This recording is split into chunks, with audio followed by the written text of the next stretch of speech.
ಜೊತೆನೂ ಕೂಡ ಅವ್ರು ಮಾತನಾಡಿದ್ದಾರೆ, ನಮ್ಮ ಜೊತೆನೂ ಕೂಡ ಮಾತನಾಡಿದ್ದಾರೆ ಮತ್ತು ಹಲವಾರು ವಿಷಯಗಳು ಅವ್ರ ಗಮನಕ್ಕೆ ಏನು ಬಂದಿದೆ ಅದನ್ನ ನನಗೂ ಕೂಡ ತಿಳಿಸಿದ್ದಾರೆ ಮತ್ತು ಅದ್ರ ಬಗ್ಗೆ ಚರ್ಚೆಗಳು ಮಾಡಿದ್ದೀವಿ.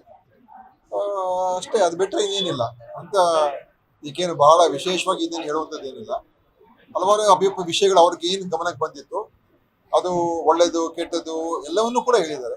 ಏನೇನು ಅವ್ರ ಗಮನಕ್ಕೆ ಬಂದಿದೆ ಅದೆಲ್ಲವೂ ಕೂಡ ನಾನು ಕೂಡ ಅದಕ್ಕೆ ಮುಂದಿನ ಯಾವ ರೀತಿ ಕ್ರಮ ತಗೊಳ್ಬೇಕು ಅದನ್ನು ಕೂಡ ತಗೊಳ್ತೀನಿ. ಆ ಥರದೆಲ್ಲ ಏನಿಲ್ಲ, ಕಂಪ್ಲೇಂಟ್ಸ್ ಅಂತೂ ಹೇಳಕ್ಕಾಗೋದಿಲ್ಲ. ವಿಷಯಗಳು ಸಲಹೆಗಳು ಎಲ್ಲ ಇರ್ತದೆ. ಸೊ ಆ ರೀತಿಯಾಗಿ ಅವ್ರಿಗೆ ಮತ್ತು ಬೇರೆ ಬೇರೆ ಕಡೆಯಿಂದ ಅವ್ರಿಗೆ ಶಾಸಕರು ಒಂದೇ ಅಲ್ಲ, ಬೇರೆ ಬೇರೆ ಕಡೆಯಿಂದ ಅವ್ರಿಗೆ ಕೆಲವು ವಿಷಯಗಳು ಅವ್ರ ಗಮನಕ್ಕೆ ಬಂದಿರ್ತದೆ. ಅದನ್ನು ಕೂಡ ನಮ್ಗೆಲ್ಲ ತಿಳಿಸಿದ್ದಾರೆ. ನಮ್ದೇನು ರಿಪೋರ್ಟ್ ಇಲ್ಲ, ನಮ್ಮಿಂದ ರಿಪೋರ್ಟ್ ಏನು ಕೇಳಿಲ್ಲ, ಅವರು ರಿಪೋರ್ಟ್ ಏನು ಕೇಳಿಲ್ಲ. ಏನೇನು ಇದೇ ವಿಷಯಗಳು ಅದನ್ನೆಲ್ಲ ನಮ್ಮ ಮುಂದೆ ಅವರು ಮಂಡಿಸಿದ್ದಾರೆ, ತಿಳಿಸಿದ್ದಾರೆ. ಮತ್ತೆ ಮುಂದಿನ ಎಲ್ಲೆಲ್ಲಿ ಸಾಧ್ಯ ಆಗುತ್ತೆ, ಏನೇನು ಕ್ರಮ ತಗೊಳಕ್ಕಾಗುತ್ತೆ ಅದನ್ನ ನೀವು ಮಾಡಿ ಅಂತ ಅವ್ರಿಗೆ ಹೇಳಿದ್ದಾರೆ. ಸಿಗಂದೂರು ಮೇಲ್ಸೇತುವೆ ವಿಚಾರವಾಗಿ ಪ್ರೋಟೋಕಾಲ್ ವಿಚಾರ ತುಂಬಾ ಇದಾಗ್ತದೆ ಸರ್. ನಿತಿನ್ ಗಡ್ಕರಿ ಅವರು ಕೂಡ ನಾವು ಇನ್ವೈಟ್ ಮಾಡಿದ್ದೀರಿ ಸಿಎಂಗೆ ಅಂತ ಅವರು ಬರೆದಿರ್ತಕ್ಕಂಥ ಪತ್ರವನ್ನು ರಿಲೀಸ್ ಮಾಡಿದ್ದಾರೆ. ಸಿಎಂ ಅವರು ಅಡ್ಡಕ್ಕೆ ಬಿದ್ದು ಹೋಗಿಲ್ಲ ಅಂತ ಬಿಜೆಪಿ ಅವರು ನೋಡಿ, ಸಿಎಂ ಅವರು ಯಾವುದೇ ಈ ರೀತಿಯಾದಂತ ಕ್ಷುಲ್ಲಕ ರಾಜಕಾರಣ ಮಾಡುವಂತವ್ರಲ್ಲ. ಅದು ಇಂಥ ಒಂದು ಕಾರ್ಯಕ್ರಮ ಆದಾಗ ಒಂದು ಶಿಷ್ಟಾಚಾರ ಮತ್ತು ಅದು ಯಾವ ರೀತಿಯಾಗಿ ಕರಿಬೇಕು, ಹೇಗೆ ಕರಿಬೇಕು ಅಂತೆಲ್ಲ ಇರ್ತದೆ. ಈಗ ಸಿಎಂ ಅವರ ಕಚೇರಿಗೆ ಸಿಎಂ ಅವರ ಗಮನಕ್ಕೆ ಅದು ಬರದೇ ಇರತಕ್ಕಂಥದ್ದು ಮತ್ತು ಅದು ಕೆಲವು ದಿವಸಗಳ ಅದನ್ನು ತೀರ್ಮಾನ ಮಾಡಿ ಅವ್ರು ಮಾಡಿರ್ತಕ್ಕಂಥದ್ದು ಆಗಿದೆ.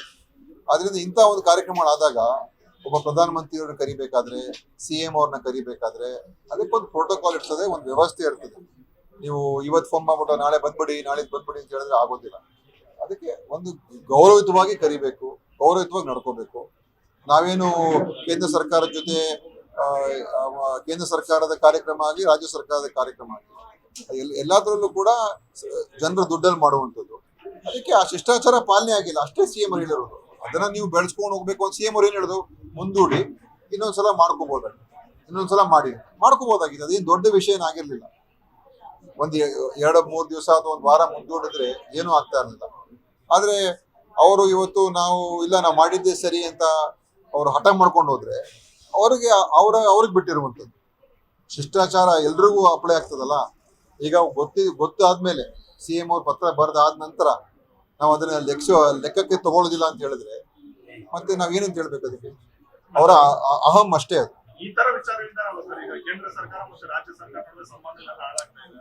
ನೋಡಿ, ಎಷ್ಟು ಕಾರ್ಯಕ್ರಮ ನಡೆದಿದೆ ಕೇಂದ್ರ ಸರ್ಕಾರ ರಾಜ್ಯ ಸರ್ಕಾರದ ಜೊತೆ, ಬಹಳಷ್ಟು ನಡೆದಿದೆ. ಎಲ್ಲ ಕಡೆ ಸಿಎಂ ಅವರು ಹೋಗಿದ್ದಾರೆ, ಹೋಗಲ್ಲ ಅಂತ ಏನಲ್ಲ. ಆದ್ರಿಂದ ಇದು ಪದೇ ಪದೇ ಆಗಿದೆ. ಅದು ಈಗ ನಮ್ಮ ಸರ್ಕಾರ ಬಂದು ಈಗ 2.5 ವರ್ಷ ಆಗಿದೆ. ಇದೇ ಪ್ರಥಮ ಬಾರಿಗೆ ತಾನೆ ಸಿಎಂ ಬರೀತಾ ಇರೋದು ಈ ತರ. ಹಿಂದೆ ಎಲ್ಲ ಪ್ರಧಾನಮಂತ್ರಿಗಳು ಬಂದಿದ್ದಾರೆ, ಕೇಂದ್ರ ಸಚಿವರುಗಳು ಬಂದಿದ್ದಾರೆ, ಅನೇಕ ಕಾರ್ಯಕ್ರಮದ ಜೊತೆಯಲ್ಲಿ ಭಾಗಿಯಾಗಿದ್ದಾರೆ. ಇಲ್ಲಿ ಏನೋ ಒಂದು ಅಚಾತುರ್ಯ ಆದಾಗ ಅದನ್ನ ಅವರು ಒಂದು ರಾಜ್ಯದ ಗೌರವದ ಪ್ರಶ್ನೆ ಇದು. ಯಾವ ಪಕ್ಷ ಇದೆ, ಆ ಪಕ್ಷ ಇದೆ, ನಮ್ಮ ಪಕ್ಷ ಇದೆ, ರಾಜ್ಯದ ಒಬ್ಬ ಮುಖ್ಯಮಂತ್ರಿಯ ಗೌರವ ಪ್ರಶ್ನೆ. ಅದನ್ನ ಅವರು ಪಾಲಿಸ್ಬೇಕು ನೀವು ಅಂತ ಹೇಳಿ ಕೇಂದ್ರಕ್ಕೆ ಬರ್ತಿದ್ದಾರೆ. ಅದನ್ನ ಬಿಜೆಪಿಯವರು ವೈಯಕ್ತಿಕವಾಗಿ ತಗೊಳ್ದೇನೆ, ಏನೋ ಅವ್ರ ಮೇಲೆ ನಾವೇನೋ ನಿಂದಿಸ್ತಾ ಇದೀವಿ ಅಂತ ತಗೊಳ್ದೇನೆ ಸ್ವಲ್ಪ ಉದಾರವಾಗಿ ಯೋಚನೆ ಮಾಡಿದ್ದಿದ್ರೆ ಇದಾಗ್ತಾ ಇರ್ಲಿಲ್ಲ. ಅವ್ರು ಇದೇನೋ ವೈಯಕ್ತಿಕ ಟೀಕೆ ಅಂತ ತಿಳ್ಕೊಂಡ್ಬಿಟ್ಟಿದ್ದಾರೆ. ಅದಲ್ಲ ಅದು. ಲೇಟೆಸ್ಟ್ ಹಾಗೂ ಇಂಟ್ರೆಸ್ಟಿಂಗ್ ಸುದ್ದಿಗಳಿಗಾಗಿ ಬಾಸ್ ಟಿವಿ ಕನ್ನಡ ಚಾನೆಲ್ನ ಸಬ್ಸ್ಕ್ರೈಬ್ ಮಾಡಿ. ಹಾಗೆಯೇ ಬೆಲ್ ಐಕಾನ್ ಪ್ರೆಸ್ ಮಾಡಿ. ಇದರ ಜೊತೆಗೆ ಫೇಸ್ಬುಕ್, ಇನ್ಸ್ಟಾಗ್ರಾಮ್, ಎಕ್ಸ್ ನಲ್ಲೂ ಮಿಸ್ ಮಾಡದೆ ಫಾಲೋ ಮಾಡಿ.